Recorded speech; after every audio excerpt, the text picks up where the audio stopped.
I mean, when Paul and I made this movie, we agreed that it is a quote-unquote a cold, dead film, and it's about cold, dead people, and that is interesting to us. It's not uninteresting to us. It's something that we were fascinated by, and I have often been in my career, as has Paul. So, and we knew we were going to take a lot of flack from critics who demand a more humanistic view of the world. That seems to be where we are now in world cinema, a kind of up with life attitude about characters and material.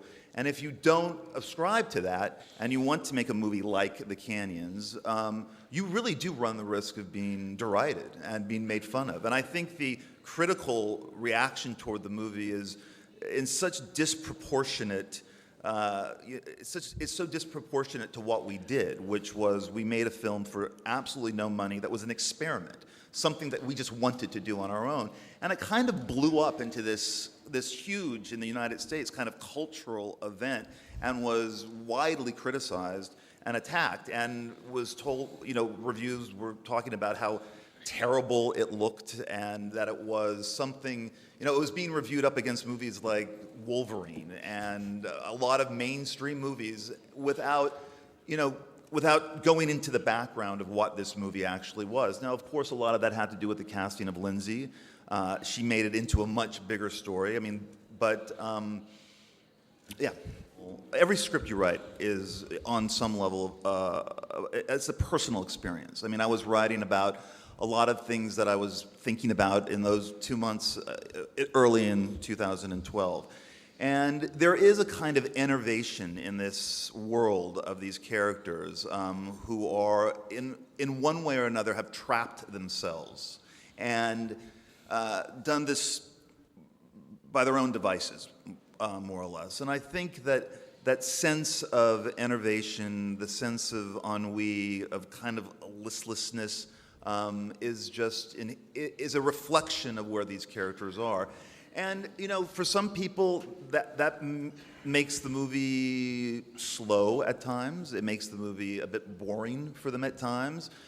They react to it in a way that they don't react to, a more conventionally thought-out movie with, more quote-unquote human characters rather than these kind of figures from noir that I was updating. It was the best experience that I've ever had in terms of working on a film.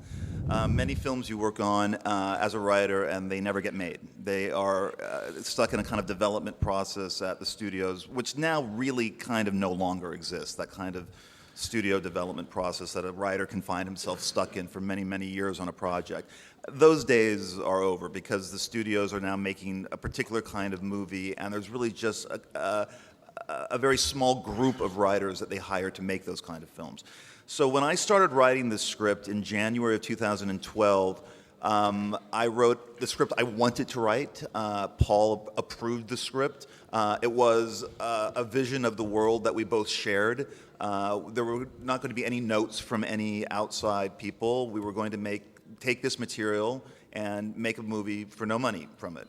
And so we started shooting the movie, I believe, in July of that year. So it was basically from the time I started writing the script to the time he was done shooting, been about 7 months.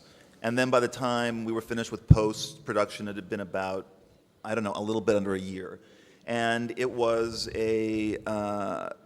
and the movie turned out much, much better than I even imagined. I think we needed a veteran director like Paul to, tackle this movie because it was very tricky to make. We didn't have a lot of time, we had no money, and I was amazed at how elegant the film ended up looking for a movie that literally had a budget of $150,000.